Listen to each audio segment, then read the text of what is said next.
जय शिवराय मित्रांनो, welcome back. आज आपण अशा एका ट्रेकवर चाललोय जो ट्रेकिंगची सुरुवात करणाऱ्यांसाठी अगदी परफेक्ट आहे आणि तिथून दिसणारा व्ह्यू एकदम नेक्स्ट लेवल. आज आपण एक्सप्लोअर करणार आहोत सोंडाई किल्ला.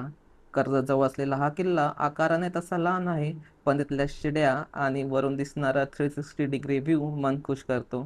चला तर मग अजिबात वेळ न घालवता आजचा प्रवास सुरू करूया.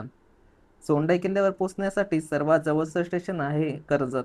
जर तुम्ही मुंबई किंवा पुण्यावरून येत असाल तर लोकल ट्रेन किंवा पॅसेंजरने सहज कर्जत गाठू शकता. सुरुवातीचा रस्ता अगदी सोपा आणि निसर्गरम्य आहे. चारी बाजूंना दाट झाडी आणि थंड हवा. संपूर्ण ट्रेक चढायला साधारण 1 ते 1.5 तास लागतो. पावसात रस्ता थोडा चिखलाचा आणि घसरगुंडीचा होतो, त्यामुळे ट्रेकिंगसाठी ग्रीप असलेले चांगले शूज नक्की वापरा. आणि आता आपण आलो आहोत या ट्रेकच्या सर्वात थरारक भागाकडे, या लोखंडी शिड्या.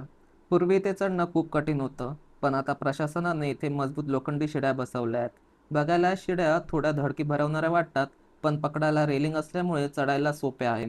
शिड्या चढून वर आल्यावर आपण थेट माथ्यावर पोहोचतो. इथे वर सोंडाई देवीचे एक छोटेखानी मंदिर आहे, ज्याच्या नावावरूनच या किल्ल्याला सोंडाई देवी हे नाव पडलं. माथ्यावरून एका बाजूला मोरबे धरण तर दुसऱ्या बाजूला माथेरान, गवारी आणि वाघजाईच्या डोंगररांगांचा विहंगम नजारा दिसतो. बराच वेळ वरती घालून फोटो आणि रील्स शूट करून आम्ही खाली आलो आणि त्यानंतर आम्ही आलो किल्ल्याच्या पायथ्याशी असलेल्या एका मस्त धबधब्यावर.